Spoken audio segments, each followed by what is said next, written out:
चलिए सबसे पहले देखते हैं मुख्य समाचार। 1 फरवरी को होने वाले चिकबल्लापुर दुग्ध संघ के चुनाव के लिए गर्माता जा रहा है चुनावी माहौल।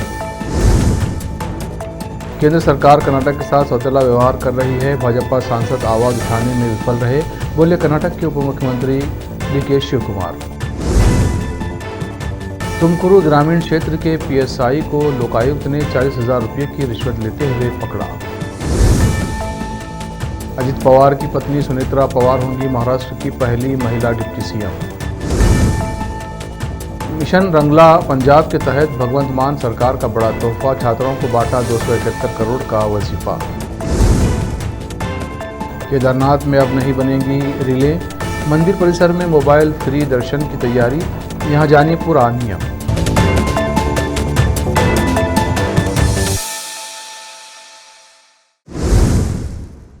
अब समाचार विस्तार से।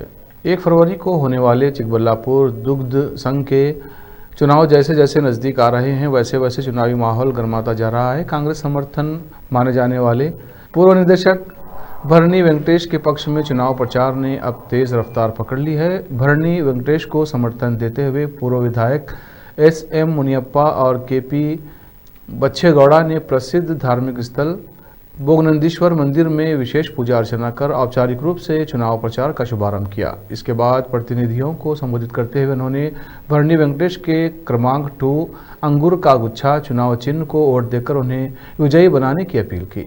शहर में पत्रकारों से बात करते हुए भरनी वेंकटेश ने कहा कि उन्होंने पिछले कई वर्षों तक कोचिमूल के निदेशक के रूप में किसान हितैषी सहकारी समितियों को उचित जवाबदेही के साथ सेवाएं प्रदान की हैं। इस अवधि में किसानों के हित में कई महत्वपूर्ण निर्णय लिए गए हैं, जिसके चलते 70 से अधिक डेलीगेट्स का समर्थन उन्हें प्राप्त होने का उन्हें पूरा भरोसा है। उन्होंने आगे बताया कि उनके प्रमुख एजेंडों में सेवानिवृत्त सचिवों को 5 लाख रुपये का मुआवजा देना तथा दूध उत्पादकों के समग्र विकास और उन्नति के लिए निरंतर प्रयास करना शामिल है। चिकबल्लापुर से सलाउद्दीन की रिपोर्ट। देश विदेश और स्थानीय समाचारों के लिए चैनल को लाइक शेयर और सब्सक्राइब कीजिए। कर्नाटक सरकार ने कर्नाटक के सभी लोगों की तरफ से 16वें फाइनेंस कमीशन के सामने कुछ सही और कानूनी मांगें रखी हैं। इस बारे में कर्नाटक की मांग है कि राज्य के सही टैक्स शेयर, प्राकृतिक आपदा राहत फंड और स्पेशल ग्रांट सहित बराबर बंटवारे के जरिए एक मजबूत यूनियन को मान्यता दी जाए। ऐसा मुख्यमंत्री सिद्धरामैया ने कहा। इस बारे में मीडिया में बयान जारी करते हुए सीएम ने कहा कि कर्नाटक की ज़रूरी मांगों को लेकर मेरे सोशल मीडिया पर कन्नडिगाज स्ट्रगल फॉर जस्टिस नाम का एक कैंपेन शुरू किया गया है। मैं आपसे रिक्वेस्ट करता हूं कि इससे जुड़ी जानकारी अपने अखबार, यूट्यूब और टीवी न्यूज़ मीडिया में शेयर करें और कर्नाटक और कन्नडिगाज के हित में शुरू किए गए इस कैंपेन को सफल बनाने के लिए सपोर्ट करें। कर्नाटक के उप मुख्यमंत्री डीके शिवकुमार ने केंद्र सरकार से राज्य को पर्याप्त अनुदान जारी करने का आग्रह न करने के लिए भाजपा सांसदों की आलोचना करते हुए कहा कि केंद्र सरकार ने हमेशा कर्नाटक के प्रति सौतेला रवैया अपनाया है, लेकिन अब तक राज्य के किसी भी भाजपा सांसद या केंद्रीय मंत्री ने इस मुद्दे पर आवाज़ नहीं उठाई है। उन्होंने तंज कसते हुए कहा, ऐसा लगता है कि जैसे वे सिर्फ सांसद हैं और भाजपा के केंद्रीय नेता उन्हें गंभीरता से नहीं लेते। 1 फरवरी को पेश होने वाले केंद्रीय बजट से राज्य की अपेक्षाओं के बारे में मीडिया के सवालों का जवाब देते हुए शिव कुमार ने कहा, इससे पहले केंद्र ने बजट में ऊपरी भद्रा परियोजना के लिए 5,300 करोड़ रुपये के अनुदान की घोषणा की थी, लेकिन अभी तक इसे जारी नहीं किया गया है। शनिवार तड़के एक अभियान में लोकायुक्त पुलिस ने तुमकुरू ग्रामीण पुलिस स्टेशन से जुड़े एक पुलिस सब इंस्पेक्टर पीएसआई को जब्त वाहन को छोड़ने के बदले रिश्वत लेने के आरोप में गिरफ्तार किया। आरोपी अधिकारी चेतन कुमार एसएस को बेंगलुरु के नगदेवनहल्ली निवासी नागेश एसके द्वारा दर्ज कराई गई शिकायत के बाद एक जाल में फंसाया गया था। लोकायुक्त अधिकारियों के अनुसार शिकायतकर्ता की कार तुमकुरू ग्रामीण पुलिस स्टेशन में जब्त कर ली गई थी। पीएसआई चेतन कुमार ने कथित तौर पर वाहन को उसके मालिक को सौंपने के बदले 5 लाख रुपये की मांग की। बातचीत के बाद अधिकारी ने कथित तौर पर शुरुआती किस्त स्वीकार कर ली। अधिकारी को रंगे हाथों पकड़ने के उद्देश्य से लोकायुक्त पुलिस ने पुलिस अधीक्षक KLA तुमकुरू की देखरेख में शुक्रवार रात को क्यातसंद्रा के पास जाल बिछाया। प्रत्यक्ष संदेह से बचने के प्रयास में पीएसआई ने कथित तौर पर शिकायतकर्ता को कैथसंद्रा के पास एक स्थानीय होटल के कर्मचारी को 40,000 रुपये सौंपने का निर्देश दिया। जैसे ही नकदी का लेन देन हुआ, लोकायुक्त के अधिकारियों ने छापा मारा और होटल के कर्मचारी को हिरासत में ले लिया। पूछताछ करने पर कर्मचारी ने पीएसआई की ओर से पैसे लेने की बात कबूल कर ली। इसकी जानकारी के आधार पर पुलिस ने शनिवार तड़के चेतन कुमार को हिरासत में ले लिया है। अब वक्त एक ब्रेक का। ब्रेक के बाद जल्द लौटते हैं।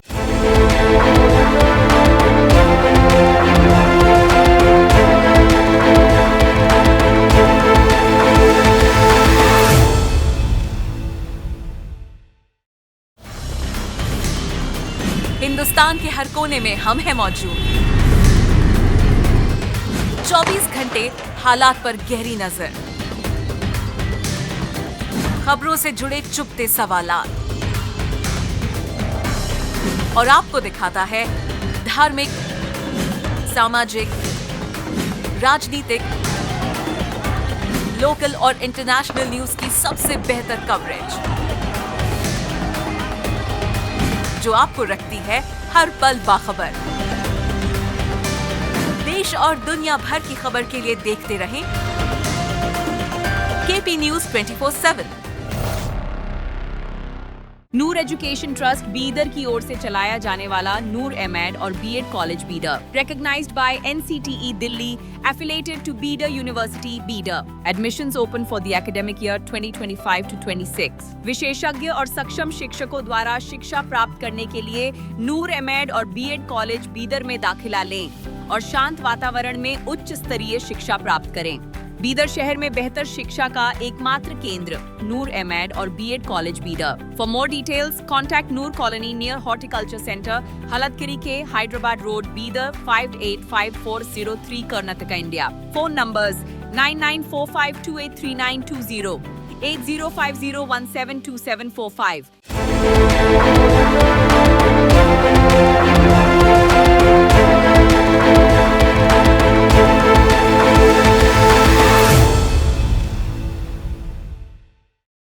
ब्रेक के बाद फिर एक बार आपका स्वागत है। देखते हैं अन्य समाचार। कॉन्फिडेंट ग्रुप के फाउंडर सीजे राय के सुसाइड केस में होम मिनिस्टर जी परमेश्वर ने कहा, अभी सुसाइड एंगल से जांच की जा रही है और शुरुआती जांच रिपोर्ट मिलने के बाद आगे की कार्रवाई की जाएगी। मिनिस्टर ने कहा, पिछले साल दिसंबर में केरल के आईटी अधिकारियों ने राय के ग्रुप पर छापा मारा था। राय जो दुबई में थे को केस फाइल करने और कोर्ट में चार्जशीट जमा करने की डेडलाइन को देखते हुए बेंगलुरु बुलाया गया था, इसलिए अधिकारी पिछले 3 दिनों से ऑफिस जाकर उनका बयान रिकॉर्ड कर रहे थे। परमेश्वर ने बताया कि आईटी अधिकारी लैंडफोर्ड रोड वाले ऑफिस गए थे। राय ने जवाब दिया और कहा कि वो 5 मिनट में वापस आ जाएगा और कमरे के अंदर चला गया। जब वो 20 मिनट तक बाहर नहीं आया तो जब दरवाज़ा तोड़ा गया तो पता चला कि उसने खुद को गोली मारकर आत्महत्या कर ली है। उसने आत्महत्या क्यों की और क्या वजह थी, इसकी जांच के आदेश दे दिए गए हैं। रिपोर्ट आने के बाद कई बातें सामने आएंगी। संगारेड्डी जिले के जहराबाद नगर निगम चुनाव प्रक्रिया के तहत विभिन्न राजनीतिक दलों के उम्मीदवारों द्वारा दाखिल किए गए नामांकन पत्रों की जांच आज जारी है। नगर निगम कार्यालय में चुनाव अधिकारी निर्धारित नियमों के अनुसार दस्तावेजों की जांच कर रहे हैं। वैध नामांकन पत्रों को मंजूरी दी जाएगी, जबकि कमियों वाले पत्रों पर निर्णय लिया जाएगा। इस बीच चुनाव कार्यालय में चहल पहल का माहौल है। जहराबाद से मोहम्मद नेमतुल्लाह की रिपोर्ट। देश विदेश और स्थानीय समाचारों के लिए चैनल को लाइक, शेयर और सब्सक्राइब कीजिए। अजित पवार की पत्नी सुनेत्रा पवार महाराष्ट्र की पहली महिला डिप्टी सीएम होंगी। विधायक दल की मीटिंग के लिए सुनेत्रा मुंबई में विधान भवन पहुंच गई हैं। यहां एनसीपी के विधायक दल और विधान परिषद सदस्यों की मीटिंग शुरू होने वाली है। मीटिंग में उन्हें विधायक दल का नेता चुना जाएगा। आधिकारिक जानकारी के अनुसार सुनेत्रा का शपथ ग्रहण शाम 5 बजे होगा। सुनेत्रा वर्तमान में राज्यसभा सांसद हैं। शपथ से पहले उन्हें राज्यसभा सांसद पद से इस्तीफा देना होगा। अजित पवार की 28 जनवरी को बारामती में प्लेन क्रैश में मौत के बाद डिप्टी सीएम पद खाली हो गया था। इसे भरने के लिए एनसीपी और फडणवीस सरकार सारी कवायद कर रही है। जलंधर के पीएपी ग्राउंड में जहां अनुसूचित एससी वर्ग के 2.7 लाख से अधिक विद्यार्थियों को वजीफा वितरण की शुरुआत की गई। इस मौके पर मुख्यमंत्री भगवंत मान ने कहा कि रंगला पंजाब मिशन तहत 271 करोड़ रुपए का पोस्ट मैट्रिक वजीफा अपने बच्चों के भविष्य को बेहतर बनाने की सरकार की पहल को स्पष्ट करता है। साथ ही कहा कि एक तरफ कांग्रेस, अकाली और भाजपा सत्ता में रहते हुए अपने परिवारों के हित पालती रही हैं, जबकि दूसरी तरफ आम आदमी पार्टी केवल पंजाब के नौजवानों के भविष्य को सुरक्षित बनाने पर ध्यान दे रही है। साल 2020-21 के मुकाबले अब लाभार्थियों की संख्या में 35% वृद्धि होने का जिक्र करते हुए मुख्यमंत्री ने कहा कि यह वृद्धि सरकार के शिक्षा सुधारों की गवाही देती है। उन्होंने कहा कि स्कॉलरशिप केवल वित्तीय मदद नहीं है बल्कि स्वयं निर्भरता का जरिया है। उन्होंने कहा कि हमारी सरकार ने इस योजना के साथ जानबूझकर कई साल अनदेखी करते सिस्टम को दुरुस्त करने का बड़ा प्रयास किया है, क्योंकि फंड जारी करने में देरी करने और फंडों के दुरुपयोग से विद्यार्थी परीक्षाओं में बैठने से वंचित रह जाते हैं। अब वक्त है एक और ब्रेक का। ब्रेक के बाद जल्द लौटते हैं। नूर एजुकेशन ट्रस्ट बीदर की ओर से चलाया जाने वाला नूर एमएड और BEd college Bidar, recognized by NCTE Delhi, affiliated to Bidar University, Bidar. Admissions open for the academic year 2025 to 26. विशेषज्ञ और सक्षम शिक्षकों द्वारा शिक्षा प्राप्त करने के लिए नूर एमएड और बीएड कॉलेज बीदर में दाखिला लें और शांत वातावरण में उच्च स्तरीय शिक्षा प्राप्त करें। बीदर शहर में बेहतर शिक्षा का एकमात्र केंद्र नूर एमएड और BEd college Bidar. For more details contact Noor colony near horticulture centre, Haladgiri के Hyderabad road, Bidar 585403 Karnataka, India. Phone numbers 9945283920, 8050172745। Break के बाद फिर एक बार आपका स्वागत है। देखते हैं अन्य समाचार। तेलंगाना की राजधानी हैदराबाद में आज तड़के एक दर्दनाक मामला सामने आया है, जिसने पूरे शहर को स्तब्ध कर दिया है। चरलापल्ली और घटकेसर रेलवे स्टेशन के बीच आज सुबह लगभग 2:30 बजे एक ही परिवार के 3 सदस्यों ने एक मालगाड़ी के सामने कूदकर अपनी जीवन लीला समाप्त कर ली। मृतकों की पहचान बोडुप्पल निवासी 38 वर्षीय मां पिन्निंटी विजय शांति और उनके बच्चे बेटे विशाल रेड्डी और बेटी चेतना रेड्डी के रूप में हुई है। पुलिस ने मौके पर पहुंचकर शवों को कब्जे में ले लिया है और आत्महत्या के पीछे की वास्तविक वजह का पता लगाने के लिए जांच शुरू कर दी है। घटना की जानकारी तब सामने आई जब गुड्स ट्रेन के लोको पायलट ने ट्रैक पर पड़े शवों को देखा। आनंद फानन में एक पायलट ने वॉकी टॉकी के जरिए रेलवे नियंत्रण कक्ष और पुलिस को सूचना दी। घटनास्थल पर पहुंची पुलिस ने जांच के दौरान पाया कि ये एक पूरी पारिवारिक त्रासदी है। मृतका विजय शांति अपने दोनों बच्चों के साथ रहती थी। बेटा विशाल रेड्डी इंटरमीडिएट फर्स्ट ईयर और बेटी चेतना रेड्डी इंटरमीडिएट सेकंड ईयर की छात्रा थीं।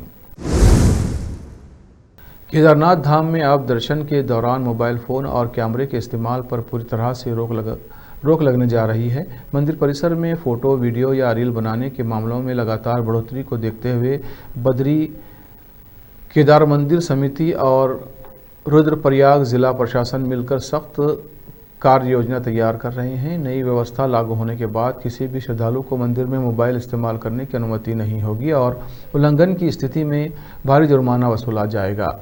हर साल लाखों श्रद्धालु बाबा केदार के दर्शन के लिए धाम पहुंचते हैं, लेकिन पिछले कुछ वर्षों में मंदिर परिसर के भीतर मोबाइल इस्तेमाल करने, फ़ोटो क्लिक करने और सोशल मीडिया रील बनाने की घटनाओं में तेज़ बढ़ोतरी दर्ज की गई है। इससे मंदिर की परंपरा व गरिमा प्रभावित होने के साथ साथ दर्शन के लिए लाइन में खड़े अन्य श्रद्धालुओं को भी असुविधा होती है। कई बार भीड़ का प्रवाह बाधित होता है और सुरक्षा व्यवस्था पर भी असर पड़ता है। इन्हीं वजहों से इस बार प्रशासन पूरी सख्ती के साथ मोबाइल बैन लागू करने की तैयारी में है। रुद्रप्रयाग के जिलाधिकारी प्रतीक जैन के अनुसार मंदिर समिति के साथ मिलकर मोबाइल बैन को लेकर ठोस योजनाएं तैयार की जा रही है। मंदिर परिसर में मोबाइल का प्रयोग अन्य श्रद्धालुओं को परेशान करता है। इस बार नियमों का सख्ती से पालन कराया जाएगा और उल्लंघन करने वालों पर जुर्माना लगेगा। पश्चिम बंगाल में होने वाले विधानसभा चुनाव को लेकर सियासी पारा हाई है। पक्ष विपक्ष एक दूसरे के ऊपर जमकर तंज कर रहे हैं। इसी बीच पश्चिम बंगाल के कूच बिहार ज़िले में एक ट्रक पुल पार कर रहा था और इसी दौरान पुल भरभरा कर गिर गया, जिसे लेकर राजनीति शुरू हो गई है। बीजेपी ने टीएमसी पर भ्रष्टाचार का आरोप लगाया है। ये घटना तब हुई जब शीतलकुची में सामान से लदा एक डंपर पुल पार कर रहा था, जिससे वो गिर गया। अधिकारियों ने कन्फर्म किया कि ड्राइवर को बचा लिया गया है और उसे प्राइमरी मेडिकल ट्रीटमेंट दिया गया। एक पुलिस ऑफिसर ने मीडिया को बताया है कि घटना में किसी की जान नहीं गई है और घटना के तुरंत बाद सीनियर अधिकारी मौके पर पहुंच गए हैं। ये पुल बारोमशिया देवनाथ पारा में है, जो एक नदी के ऊपर देवनाथ पारा न्यू मार्केट को बारोमशिया से जोड़ता है। लोकल लोगों ने बताया कि ये पुल लगभग 25 से 30 साल पुराना है और इसका मेंटेनेंस ठीक से नहीं किया गया है। उन्होंने बताया कि भारी गाड़ियां अक्सर इस पुल का इस्तेमाल करती थीं और कई लोगों को कुछ समय से ऐसे हादसे की आशंका थी। उन्हें लंबे समय से हादसे का डर था। लोगों ने चेतावनी दी कि अगर कोई दूसरा रास्ता या टेम्पररी पुल अरेंज नहीं किया गया तो माध्यमिक एग्ज़ाम से पहले कनेक्टिविटी की दिक्कतें हो सकती हैं। आखिर में फिर एक बार देखते हैं मुख्य समाचार। 1 फरवरी को होने वाले चिकबल्लापुर दुग्ध संघ के चुनाव के लिए गर्माता जा रहा है चुनावी माहौल। केंद्र सरकार कर्नाटक के साथ सौतेला व्यवहार कर रही है। भाजपा सांसद आवाज उठाने में विफल रहे, बोले कर्नाटक के उप मुख्यमंत्री डीके शिवकुमार। तुमकुरू ग्रामीण क्षेत्र के पीएसआई को लोकायुक्त ने 40,000 रुपये की रिश्वत लेते हुए पकड़ा। अजित पवार की पत्नी सुनेत्रा पवार होंगी महाराष्ट्र की पहली महिला deputy CM. Mission Rangla Punjab के तहत भगवंत मान सरकार का बड़ा तोहफा, छात्रों को बांटा 271 करोड़ का वजीफा। केदारनाथ में अब नहीं बनेगी रिले, मंदिर परिसर में मोबाइल फ्री दर्शन की तैयारी, यहाँ जानिए पूरा नियम।